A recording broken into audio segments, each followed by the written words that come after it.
Halo semua, karena ada permintaan dari My Hero untuk membahas kenapa Tuhan membiarkan Adam dan Hawa makan buah terlarang, jadi saya bikin video ini. Nah, ayat yang akan saya bacakan, saya ambil dari Alkitab terjemahan Lai. Kalau ada teman-teman muslim yang ikut melihat video ini, ingat ya, bahwa Allah yang di Alkitab hanya kata, bukan nama. Allah yang di Al-Quran, bukan Allah yang di Alkitab. Tuhan yang di Alkitab dan Tuhan yang di Al-Quran berbeda. Oke, kita mulai aja ya.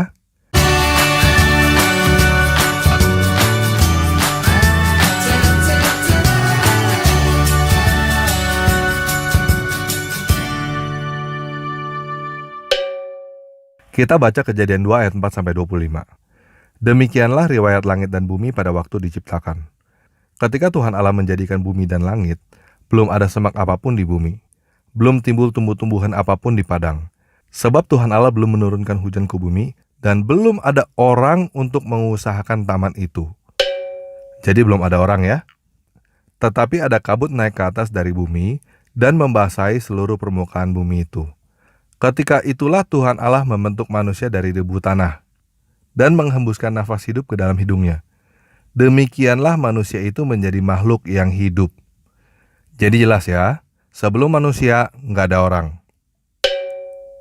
Selanjutnya Tuhan Allah membuat taman di Eden, di sebelah timur. Disitulah ditempatkannya manusia yang dibentuknya itu.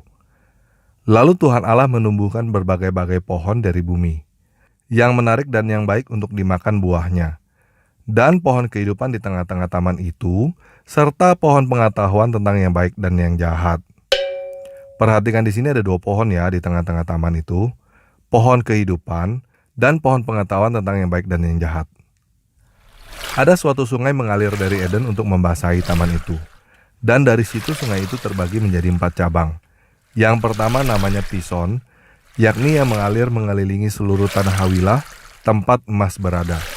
Dan emas dari negeri itu baik. Di sana ada damar bedolah dan batu krisopras.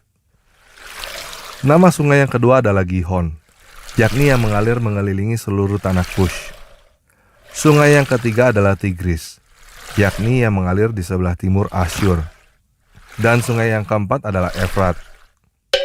Tuhan Allah mengambil manusia itu dan menempatkannya dalam Taman Eden untuk mengusahakan dan memelihara taman itu.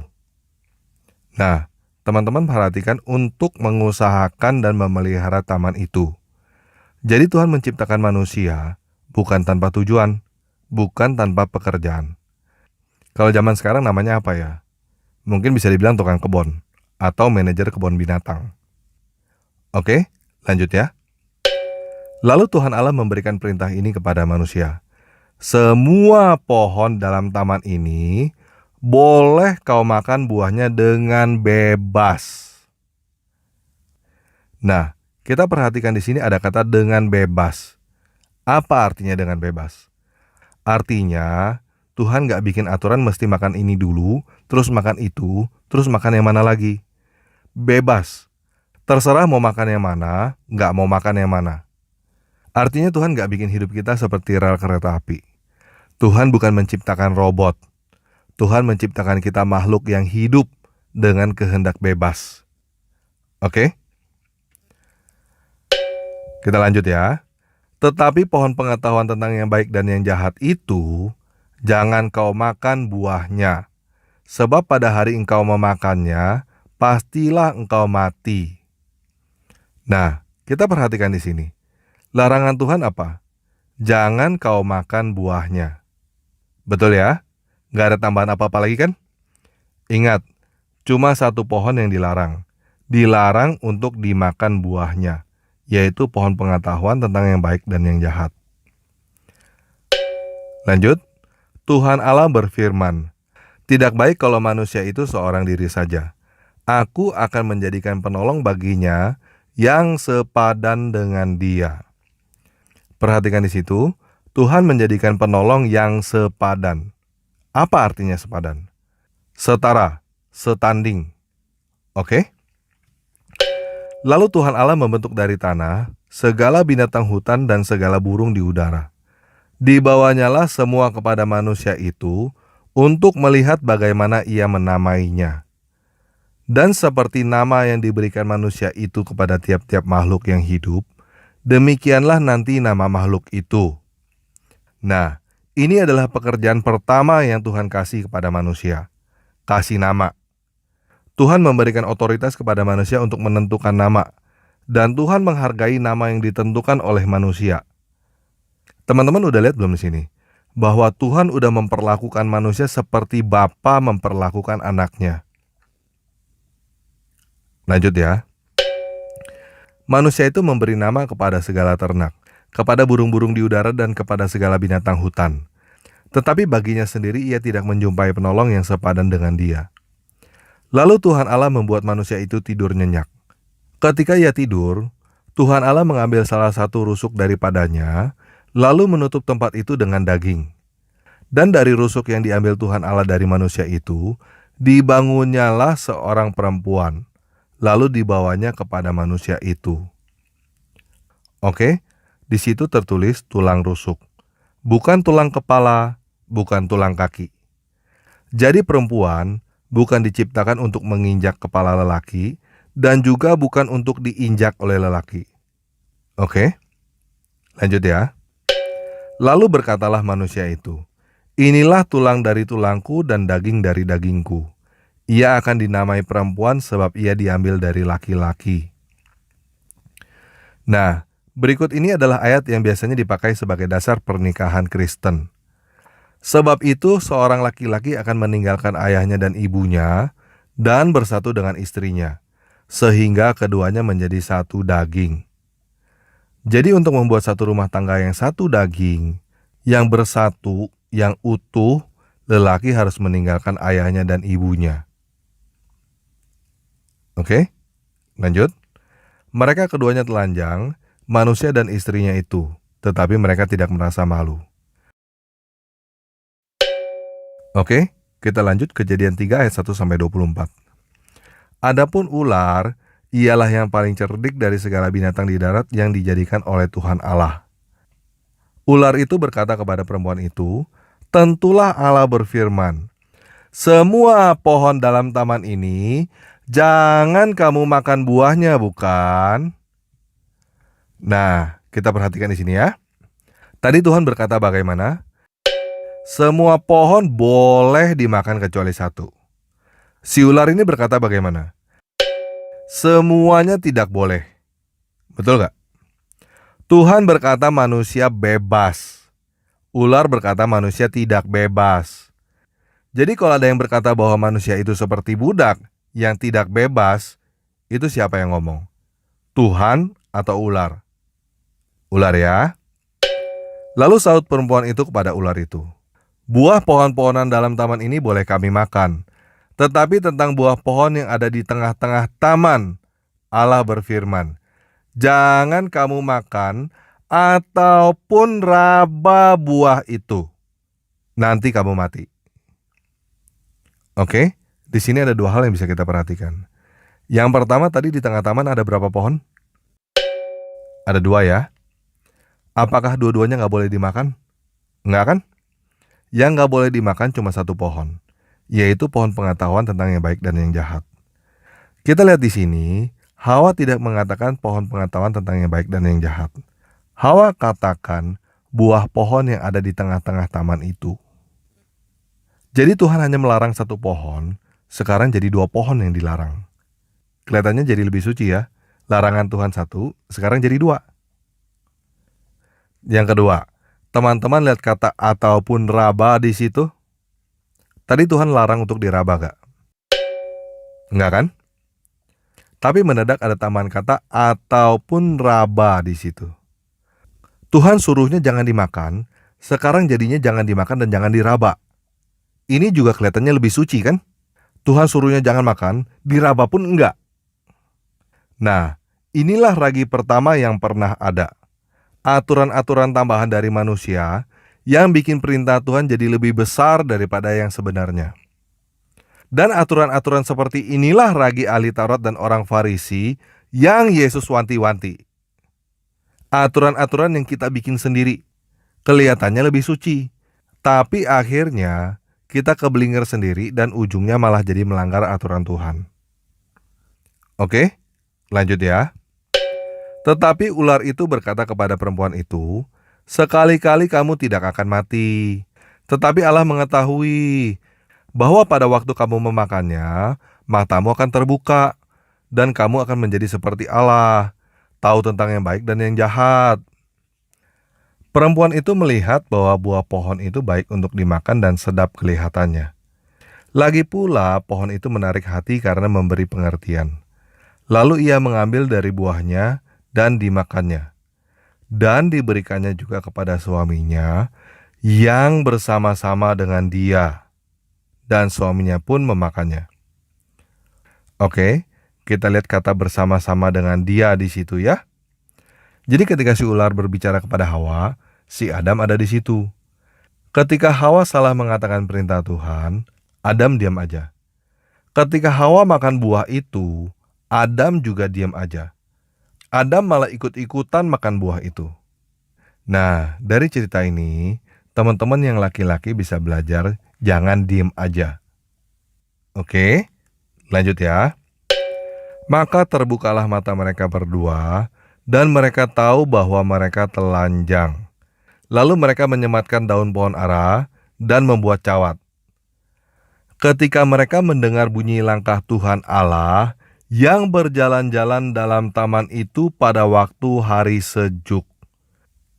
Menarik ya, Tuhan Allah jalan-jalan di taman.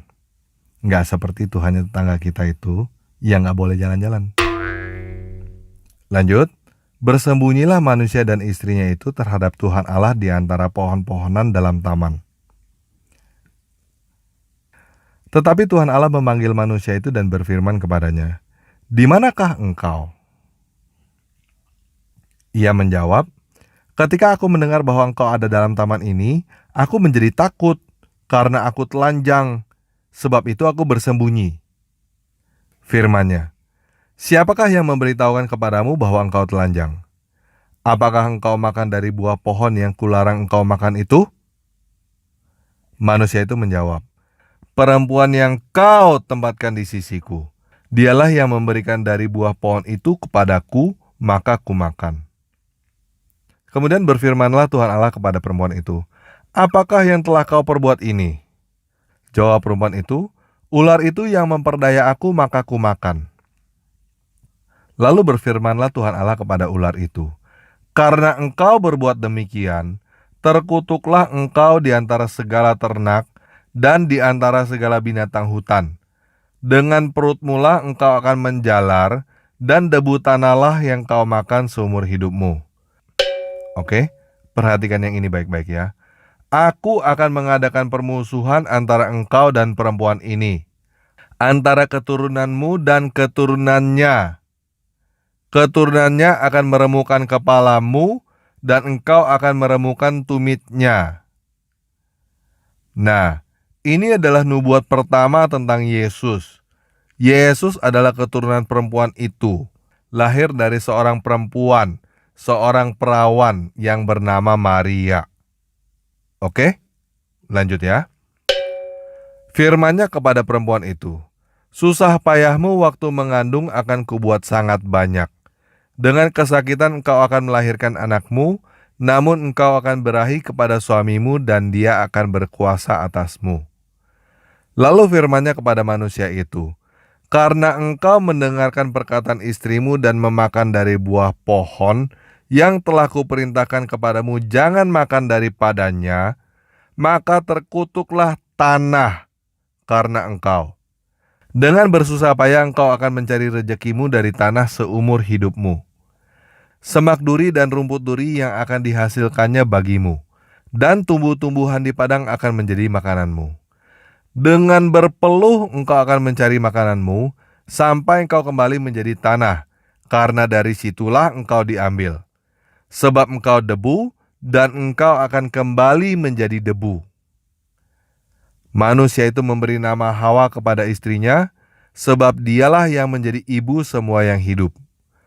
Dan Tuhan Allah membuat pakaian dari kulit binatang untuk manusia dan untuk istrinya itu, lalu mengenakannya kepada mereka. Nah, kita perhatikan di sini. Siapa yang membuat pakaian? Tuhan. Terbuat dari apa? Kulit binatang. Untuk siapa? Adam dan Hawa. Gimana cara Tuhan kasihnya? Dilempar gitu sambil marah-marah? Enggak. Dia mengenakannya kepada mereka. Teman-teman bisa lihat gak di sini? Bahwa Tuhan tetap sayang kepada manusia, walaupun manusia sudah melanggar perintahnya. Tuhan gak berkata, dasar maling, gue bunuh lu sekarang. Tuhan mengorbankan binatang untuk menutupi ketelanjangan manusia. Ini adalah nubuat kedua tentang Yesus Kristus. Yesus adalah anak domba yang dikorbankan untuk menutupi kesalahan manusia. Oke, lanjut ya. Berfirmanlah Tuhan Allah, sesungguhnya manusia itu telah menjadi seperti salah satu dari kita, tahu tentang yang baik dan yang jahat. Maka sekarang jangan sampai ia mengulurkan tangannya dan mengambil pula dari buah pohon kehidupan itu dan memakannya, sehingga ia hidup untuk selama-lamanya. Nah, sekarang kita perhatikan ini ya. Lalu Tuhan Allah mengusir dia dari Taman Eden supaya ia mengusahakan tanah dari mana dia diambil. Jadi Tuhan masih ada tujuan gak untuk manusia? Masih ya. Tujuan Tuhan masih sama gak? Masih. Untuk mengusahakan. Oke? Kita lanjut ya.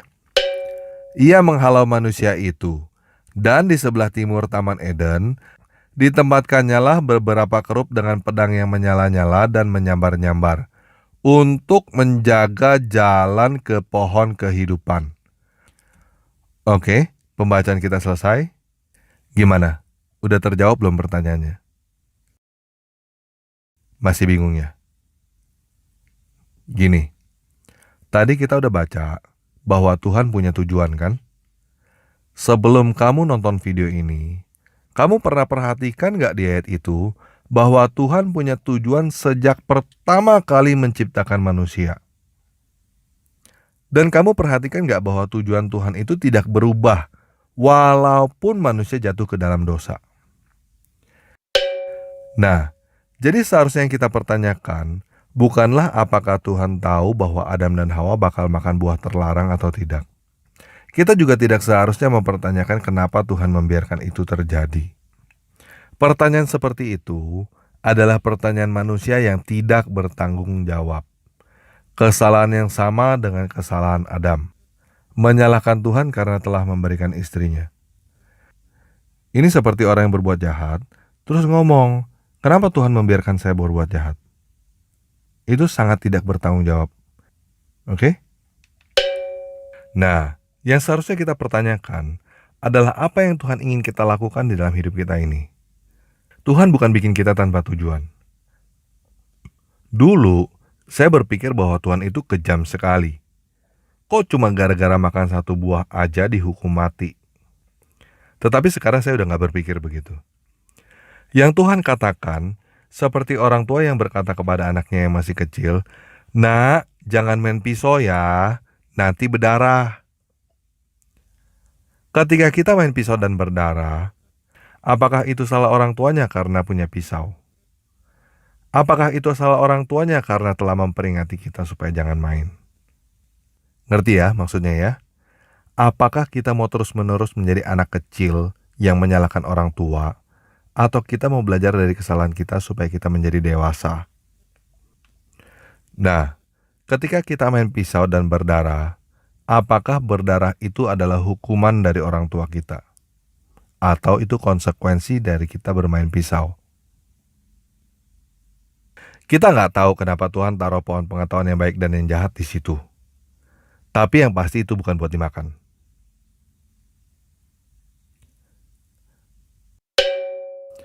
Nah, sekarang saya mau share info ke teman-teman. Sebenarnya ada satu pohon yang mirip seperti yang disebutkan di dalam kitab Kejadian ini. Namanya adalah pohon mancinel. Pohon ini buahnya seperti apel, tapi sangat beracun. Bahkan setiap bagian dari pohon ini beracun. Dan kalau pohon ini dibakar, asapnya pun beracun. Menarik ya? Jadi pertanyaan apakah Tuhan tahu? Tuhan bukan hanya tahu.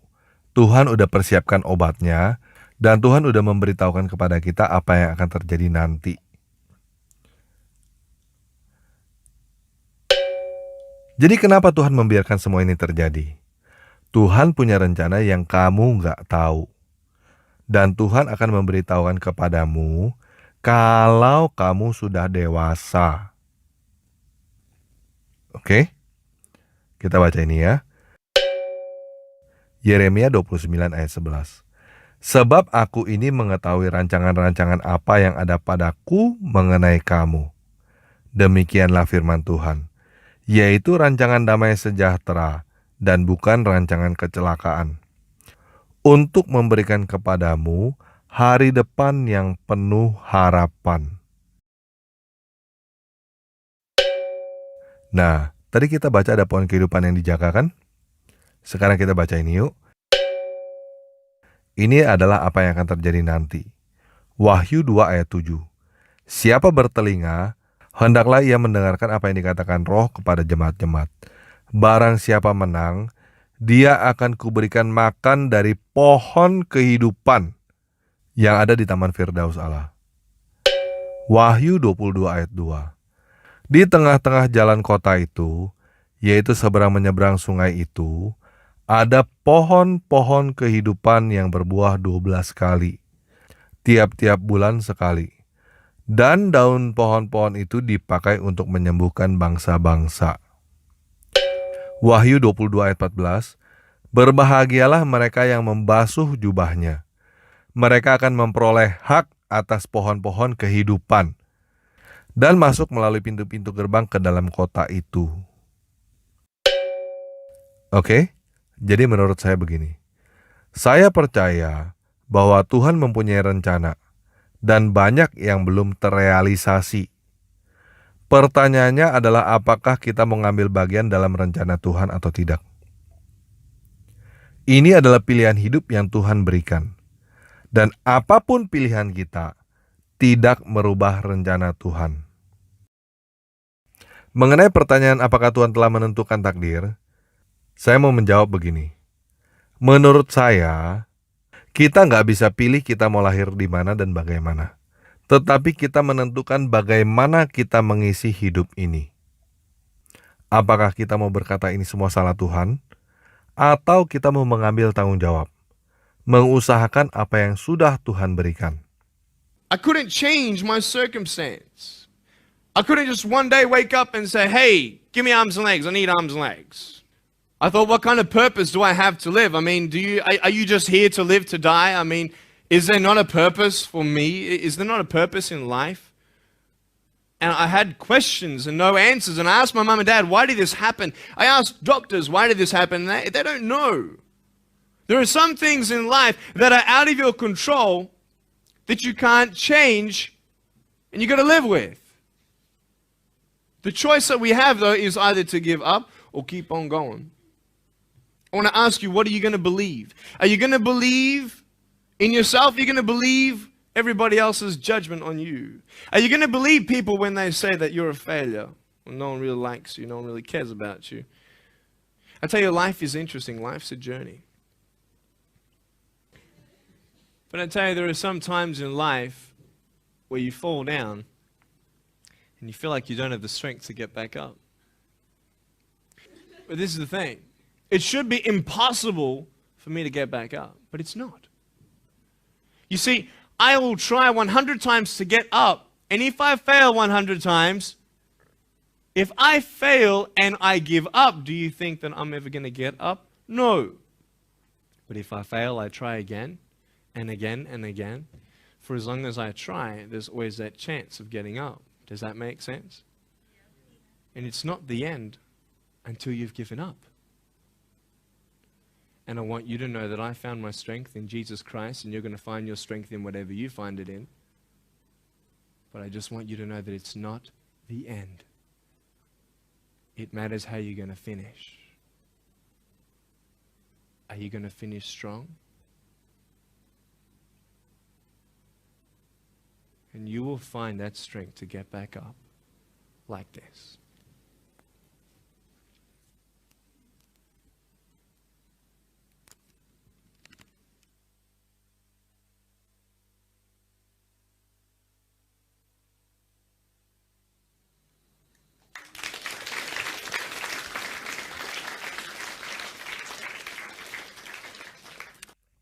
Oke, sekian video kali ini.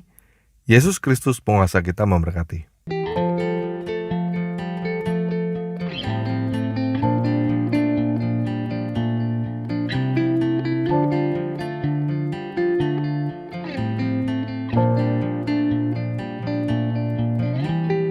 耶稣，我爱你，因你先爱我，在我还是罪人的时候，你为我死。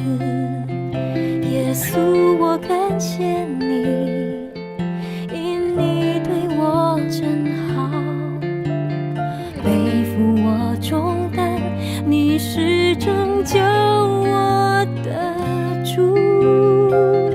因你爱我，你救我脱离罪恶捆绑，一次献上，替我还清罪债，永无止境的爱追随我一生，我降服于你，让你爱我。因你爱我，你为我承担罪的代价，遍体鳞伤，让我身体安康，永无止境的爱追随我一生，我降服于你，让你爱我。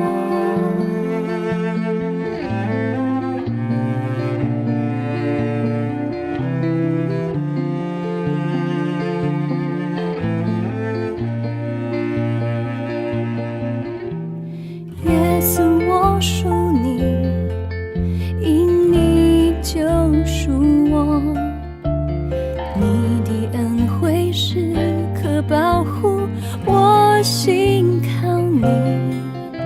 耶稣，我赞美你，因你真心爱我，赐予我洪恩，你的供应引领我。因你爱我，你救我脱离罪恶捆绑，一次献上，替我还清罪债，永无止境的